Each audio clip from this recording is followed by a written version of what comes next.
The reason I'm here is to share with you a novel concept of the treatment with pharmacotherapy of mood disorders that in a way resembles a kind of the antibiotic to depression.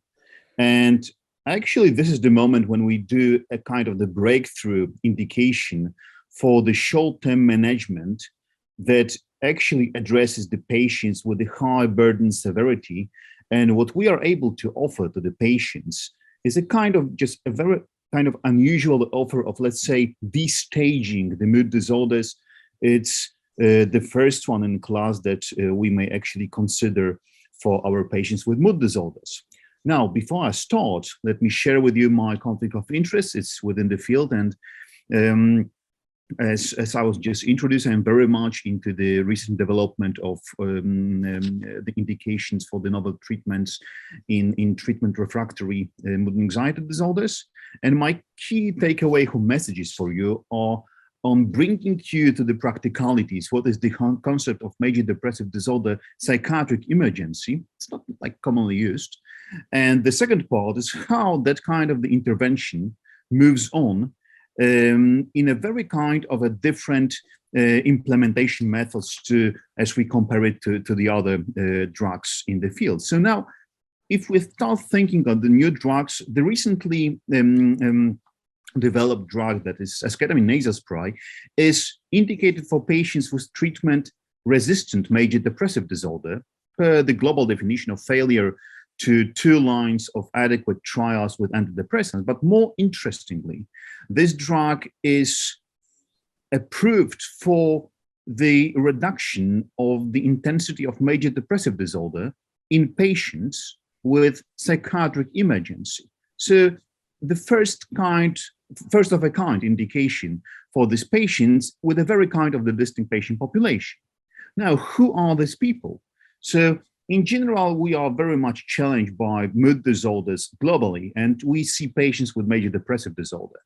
1 in 6 develops treatment-resistant depression, which is characterized by the poor prognosis per the drug response and the general management.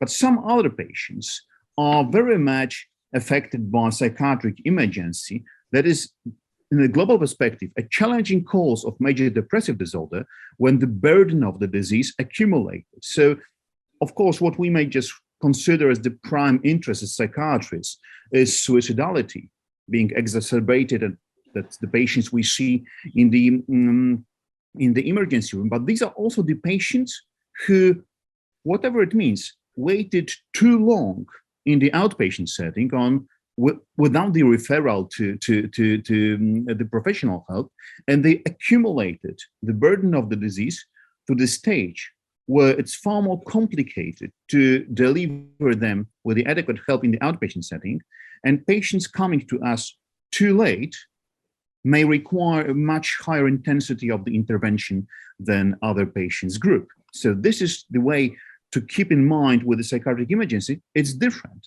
On the other hand, this population is very much inhomogeneous, so you will not find 2 patients with psychiatric emergency that are alike. So very diverse.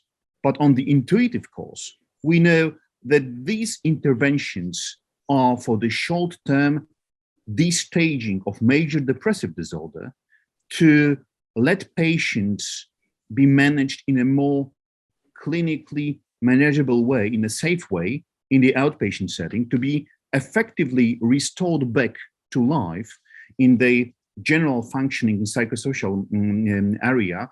And this effect, on the contrary to other classes of drugs, appears within hours to 2 days after the administration. So what we actually offer is a very, very effective, in a short time frame, area of the intervention that dampens the intensity.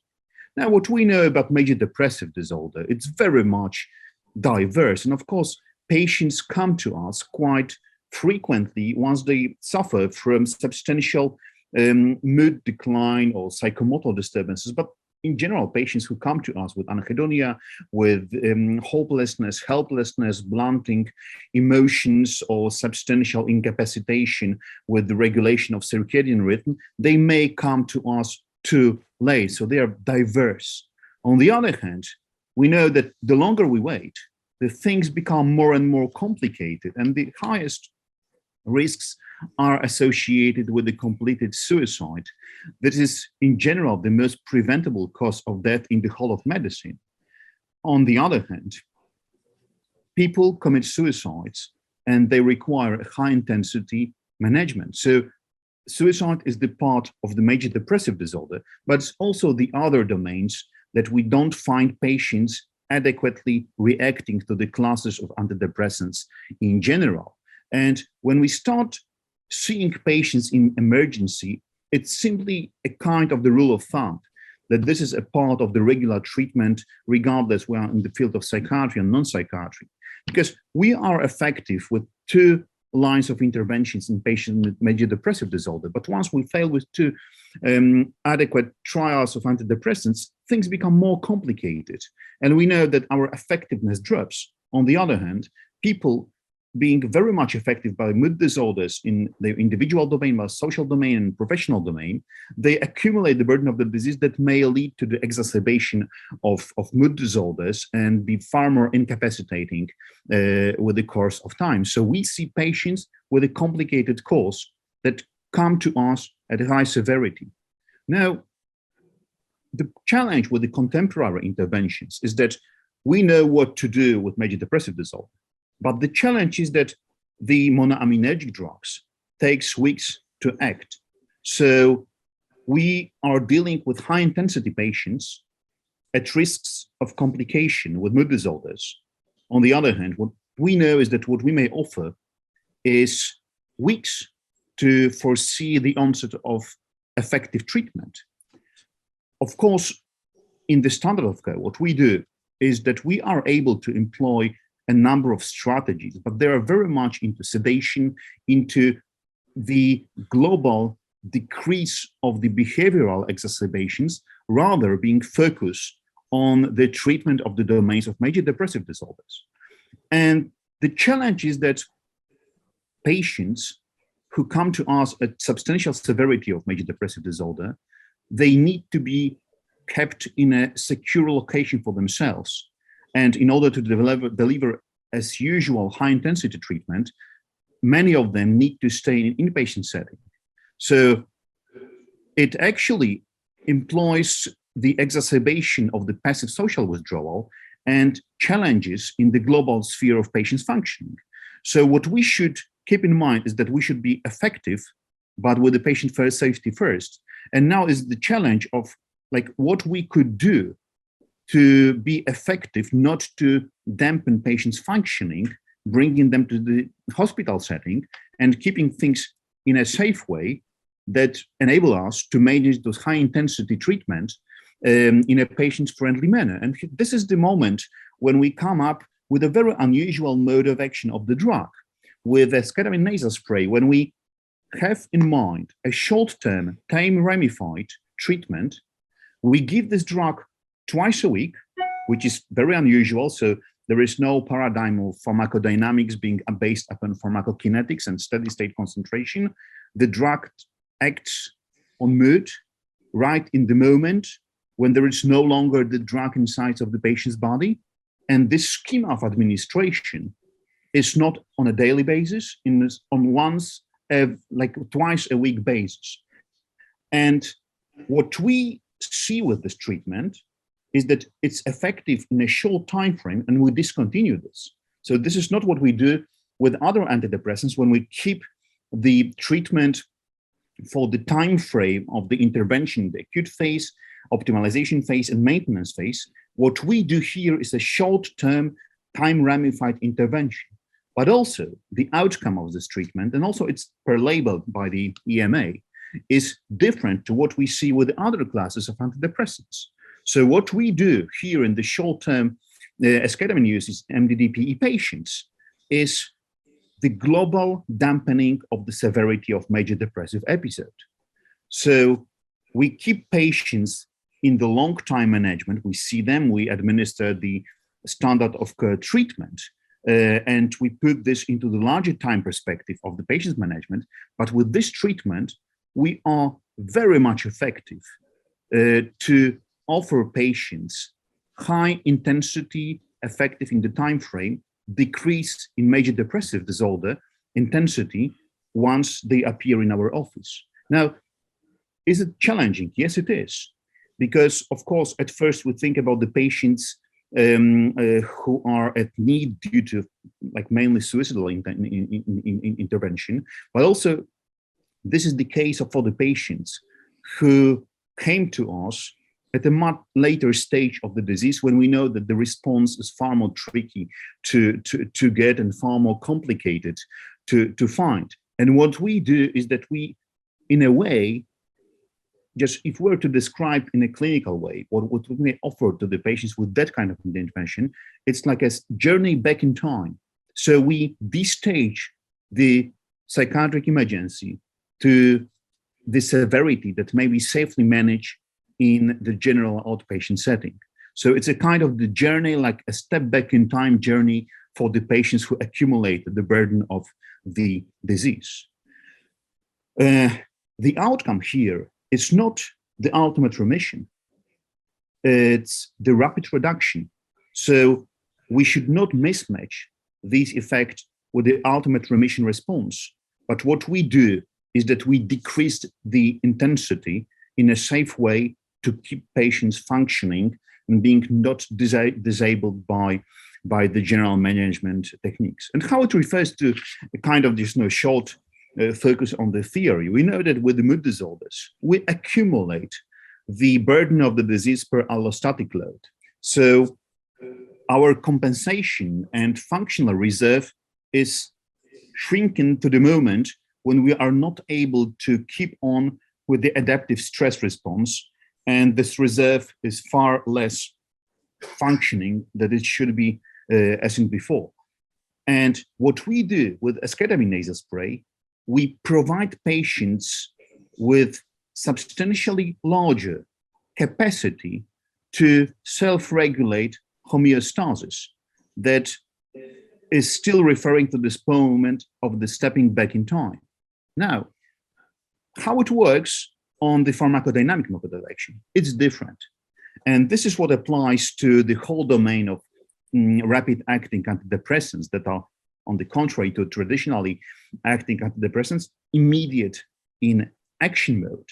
Now, just to clarify in mind, in order to have the benefit from traditionally acting antidepressants, we need to have time to acquire new unbiased cognition, to see the broader perspective of the stimuli we are facing, and per learning curve, we become unbiased, and this is the effect on mood that happens with the resolution of depressive symptoms. So it is affecting cognition in the learning for the future.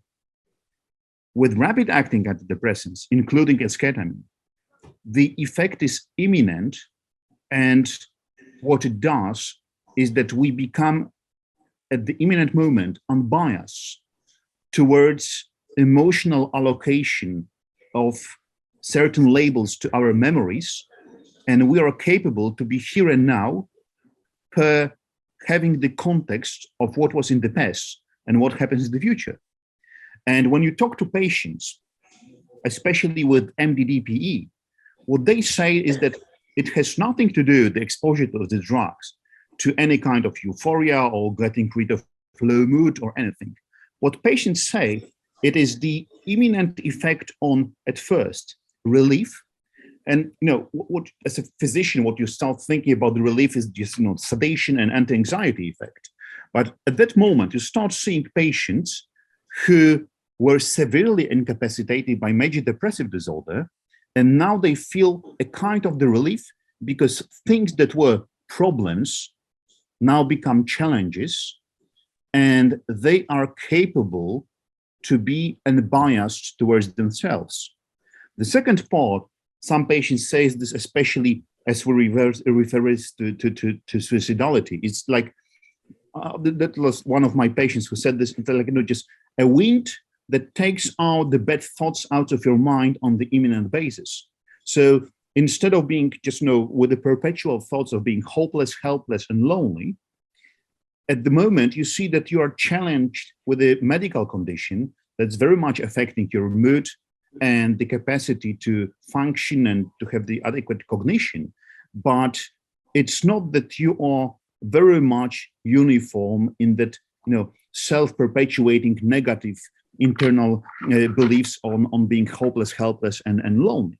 So this effect is imminent, and this is the part of the story why it is a kind of the game changer, that we immediately cause the patients to be less severe in major depressive disorder. And it's actually unseen with other classes of drugs.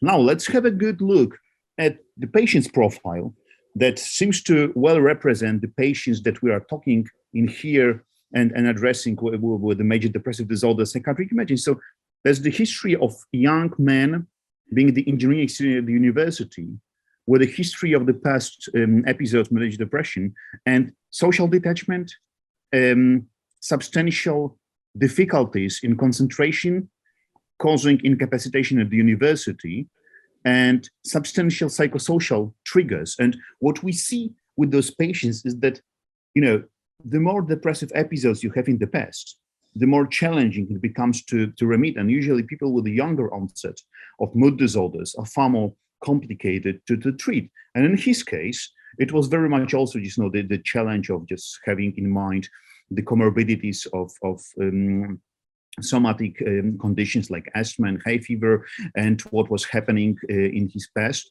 And he was very much affected by the cognitive decline, weight loss, anxiety, insomnia. And what we seem to observe in such kind of patients, that self-perpetuating vicious circle of having no capacity to fit university schema for the students. So we see adequate intervention with fluoxetine, but still things do not go well in such a kind of time frame we would expect. So what happened was the initial treatment with esketamine nasal spray on the major depressive disorder PE schema. So there's twice a week schema for the short-term management with the improvement and remission. And afterwards, he was managed by the regular standard of care with fluoxetine only. On one hand, it does not look spectacular, but on the other hand, when you start thinking about the benefit, what we do here is that we are preemptive with our activities. So we were able to be preemptive regarding the exacerbation, suicidality. We were able to be preemptive towards substance use disorder, to regulate anxiety, distress at the university. We're preemptive with the necessity of hospitalization and withdrawal from the university course and duties and social setting. And what we did is that we changed the severity of the disease we are dealing with. And afterwards, we did the treatment as usual. And I like, this concept that actually brings this in a bit of just, the cultural perspective of the Japanese, art of kintsugi. When what we do in kintsugi is that ceramics that sometimes breaks down, and people don't try to put it back in a way to be just invisible with the stitching. What they do is that put gold stitching to reinstitute ceramics to show the beauty of the novel form that was restored by the craftsmanship. And this is the same kind of the story with major depressive disorder. We are not here to provide patients with no memory of of forgetting the past events. What we need to deal with the patients in pharmacotherapy and psychotherapy is to provide people with the adaptive mechanisms of dealing with the stress and putting adequate context from problems to challenges. And if it's effective, it produces a part of one's history as a human being. It's not kind of just bias, it's not kind of just stigma. It is the concept of your own mind, how you deal with this. And this provides the adequate patient's perspective with regard to the help. So thank you for